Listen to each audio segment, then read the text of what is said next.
Друзья, приветствую вас! Это утренний обзор. Давайте рассмотрим основные события, которые происходят, которые планируются и какие движения можно ожидать по доллару, рублю, евро, нефти, золоту и другим активам сегодня на открытии фондовой площадки. Так, но сегодня у нас пятница 13, если что. Давайте посмотрим, что тут у нас такое существенное ожидается по календарику. Но по календарику у нас существенные только данные индекса цен производителей PPI Соединенные Штаты в 16:30. Но еще вот данные касательно ВВП и сальдо торгового баланса Евросоюза, они почему-то отмечены как не столь важные. Вот. Но я думаю, здесь на самом деле с часа с 13:00 начнут развиваться события, потому что по Евросоюзу изменения по занятости, по ВВП и сальдо торгового баланса. Ну и 16:30 это индекс цен производителей. То есть это вот те самые реперные точки, когда по рынку может либо большое движение быть, либо вообще разворот.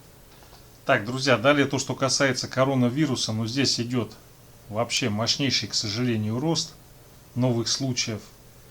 Лидеры этого процесса Соединенные Штаты и Россия. Так, ну вот, собственно говоря, у нас вводятся новые меры для борьбы с коронавирусной инфекцией. Так, в Америке там были инциденты, которые связаны с оспариванием голосов по почте, которые пришли в Пенсильвании. Их вроде бы оспорили, но на победу Байдена это не повлияло. Ну, такие процессы, они будут продолжаться. Трамп будет барахтаться, это вполне естественно. Англосаксонская модель развития, она построена в основе своей на то, что человек сражается до последнего вздоха. Это правильно, я считаю.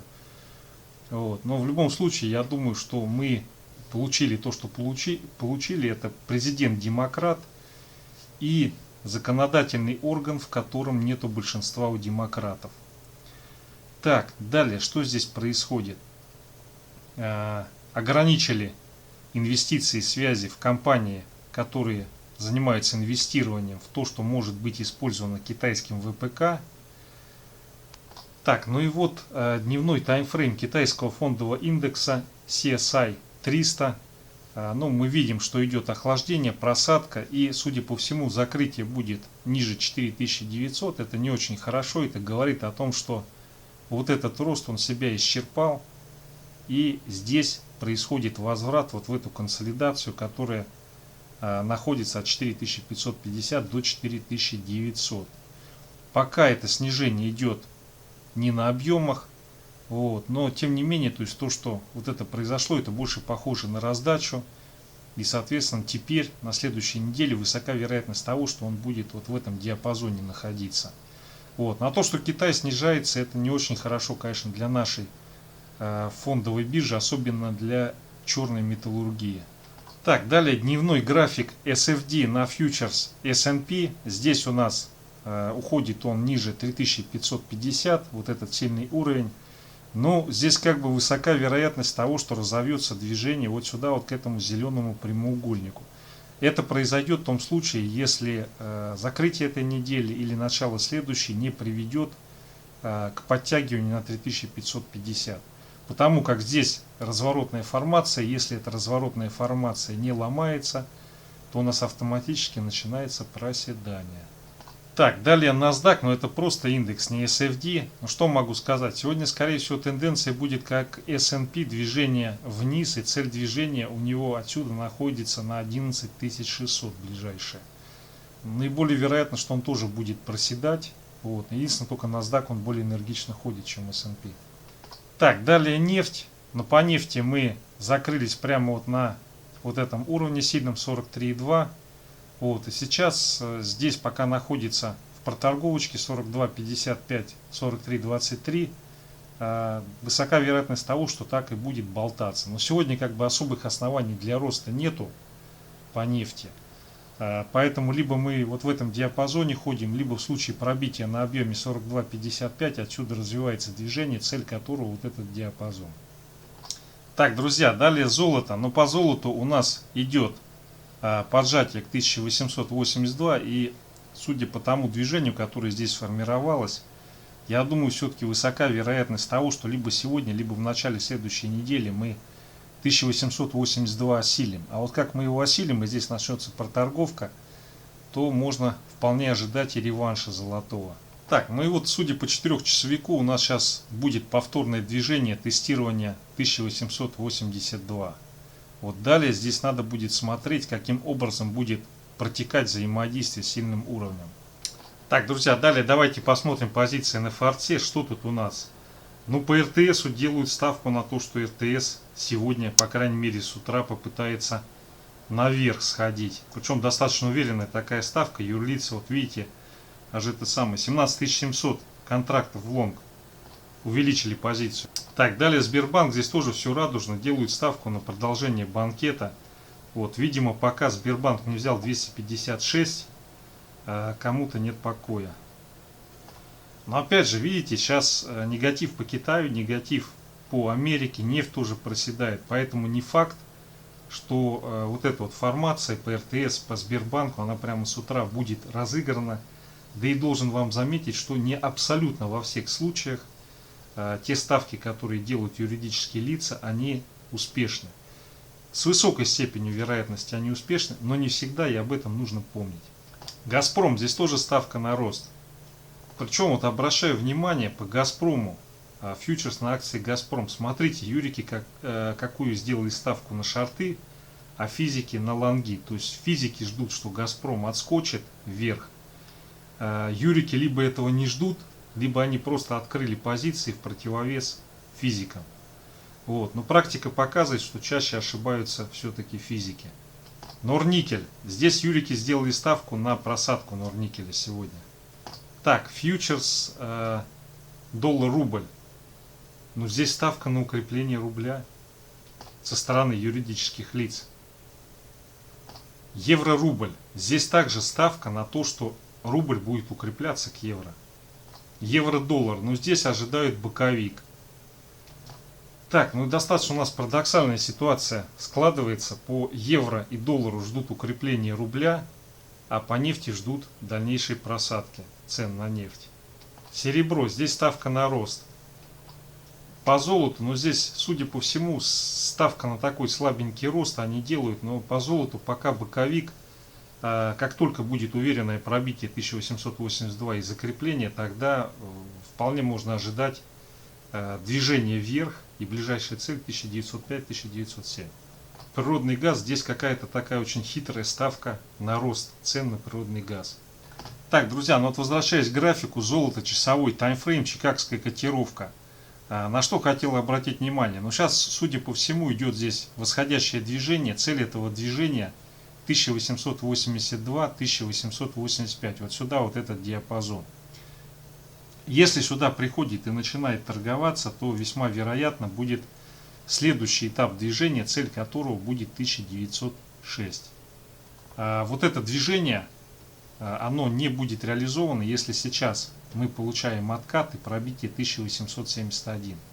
Вот если таковое происходит, у нас отсюда развивается движение сначала на 1864 и потом повторное тестирование сильного уровня 1860. Вот. Ну и понятное дело, если пробивается вот этот диапазон, начинается все валиться. Пока, я думаю, больше вероятность того, что мы вот сейчас с утра потестим вот это значение. И здесь либо закрепимся, посмотрим, как там что будет с объемами происходить, либо отсюда последует отбой и движение в рамках вот этой поджатой такой консолидации. Так, друзья, далее серебро. Но смотрите, по серебру вот мы ходим в диапазоне в консолидации 24,1, 24,5. И судя по тому, что здесь происходит, это 4-часовой график, я думаю, вероятность того, что мы пойдем к верхней границе, она больше, чем вероятность, что будет пробитие нижней границы и попытка потестить 24 и 23,8. Так, друзья, далее рубль-доллар, USD Tomorrow, дневной таймфрейм. Ну, смотрите, как мы закрылись красиво, прямо на сильном уровне. Тоже можно сказать, это повешенный, по-моему, называется. Свеча такая на дневном таймфрейме. Юрики делают ставку на то, что будет откат. Скорее всего, если будет откат, цель 76-75. Вот, разумеется, если пойдет более сильное движение и мы получим пробой 76, 75,9, то развивается движение с целью 75,1. Ну, наверное, очевидно, что такой сценарий сейчас маловероятен. Здесь текущие реалии таковы, что, возможно, мы в течение первой половины дня получим задерг сюда на 76-75, но ближайшая перспектива у нас, наверное, все-таки торговля в диапазоне 77,8-77,3. Так, ну и вот часовой график, что здесь примечательно. Если у нас с утра сейчас на открытии развивается движение на пробой 77,5-77,55 вот этого диапазона, то у нас сразу отсюда пойдет импульс, первая цель которого будет находиться рядом, 77-78, и следующая цель движения будет вот этот диапазон. Вот. Но юрики делают ставку на то, что сейчас отсюда последует отбой, и движение, цель которого, скорее всего, будет либо 76,9, либо, возможно, все-таки затянут на 76,75. Но опять же, по часовому графику здесь вот четко рисуется 76,9, 76,95. Ну, как раз 30-35 копеек к ходу. Ну, наверное, все-таки, как мы смотрели на дневном таймфрейме, движение на 76-75 пока оснований нет. Наверное, действительно вот ограничится задергом сюда. И то этот задерг произойдет, если с утра не будет пробития вот этого диапазона. Если будет на объеме, то скорее всего мы улетаем сюда и потом сюда. Так, друзья, далее евро-доллар. Но смотрите, здесь вот ситуация, она очень интригующая, потому что вот после такого пробития сильного уровня у нас должно было быть движение, цель которого 1,1650, 1,1630, вот сюда вот. Этого движения не произошло. Здесь произошел разворот. Вот это снижение его полностью выкупили. Но поскольку вот эта амплитуда не произошла, в любой момент может пойти снижение, которое приведет к пробою 1,1754, и тогда очень быстро будет движение вот сюда, вот в этот диапазон. Поэтому я считаю, что сейчас на текущий момент времени, несмотря на то, что вот этот вот пробой не сработал, к евро-доллару на рост надо очень аккуратно относиться, потому что в любой момент здесь может вот этот провал произойти. Сейчас здесь идет попытка роста, закрепились выше вот этого уровня 17.90, и в настоящий момент времени вот здесь развивается движение наиболее вероятное. Это сначала 1,1830, вот сюда вот сходить, и в случае закрепления следующая фаза движения находится на 1,19. Вот сюда вот. Опять же, здесь может быть короткий задерг на 1,1775, и в том случае, если пойдет дальнейшее снижение и пробой 1,1750, 1,1740, то мы отсюда увидим провальное снижение, цель которого будет сходить вот сюда вот. Пока на текущий момент большая вероятность того, что отсюда пойдет сейчас все-таки тестирование на пробой вот этого диапазона, и если здесь возникает пробой, то будет коротенький задерг на 1,19. На самом деле, с учетом текущей раскладки, вот мне что-то на сегодня не верится, что сегодня будет пробитие вот этого уровня. Может быть, сюда дойдет, но в большей степени на ум приходит либо боковик, вот здесь вот в этом диапазоне, либо попытка задерга вниз на 1,1775. Вот несмотря на то, что там на дневке нарисовал такую уверенную конструкцию роста, мне кажется, что все-таки по евро-доллару в лучшем случае будет проторговка и, возможно, задерг куда-то сюда. Сегодня в течение дня. Так, далее евро-рубль. Здесь юрики сделали ставку на откат евро, на укрепление рубля. Дневной таймфрейм. Вот. Но здесь на самом деле четкая разворотная формация. И целью этой формации движение по дневке на 92. Так, ну и вот 4-часовой таймфрейм рубль-евро. Здесь как бы юрики делают ставку на укрепление рубля. Вполне может быть, что с утра сформируется движение на 90,7. Здесь идея следующая. Если потом пойдет пробой 90,65, то отсюда нас смоет на 90,1, 89,1. Вот сюда, в этот диапазон. Пока как бы по 4-часовику здесь консолидация в диапазоне 91,5-91. Вот такая большая мощная консолидация на 50 копеек. Это хорошие консолидации, когда такие консолидации возникают. Так, ну и здесь что примечательно. Вот с утра, если мы сейчас пробиваем этот диапазон, у нас цель движения будет 90,68. Вот сюда вот.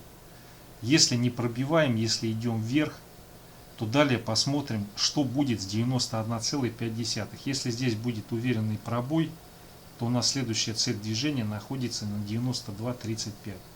Если здесь снижение объема, то будем сегодня болтаться вот в этом диапазоне и, соответственно, консолидироваться.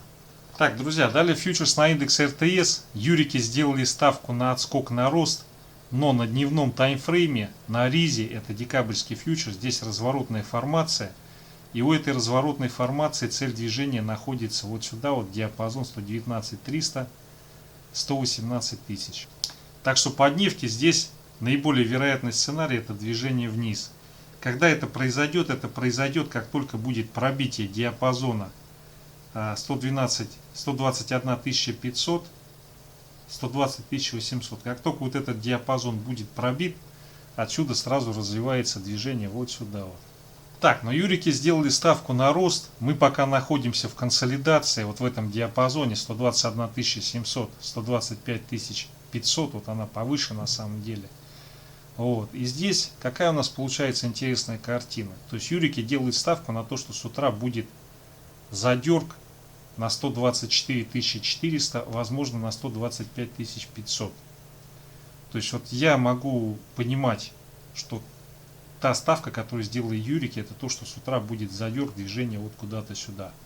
Если мы получаем пробитие вот этого диапазона, у нас идет провал, и цель движения будет 118 100. Вот сюда вот посерединке между двумя волшебными зелеными линиями. Ну и при пробитии вот этой зеленой линии 116 850 мы сразу уходим вот сюда, вот в эту область, торговаться здесь.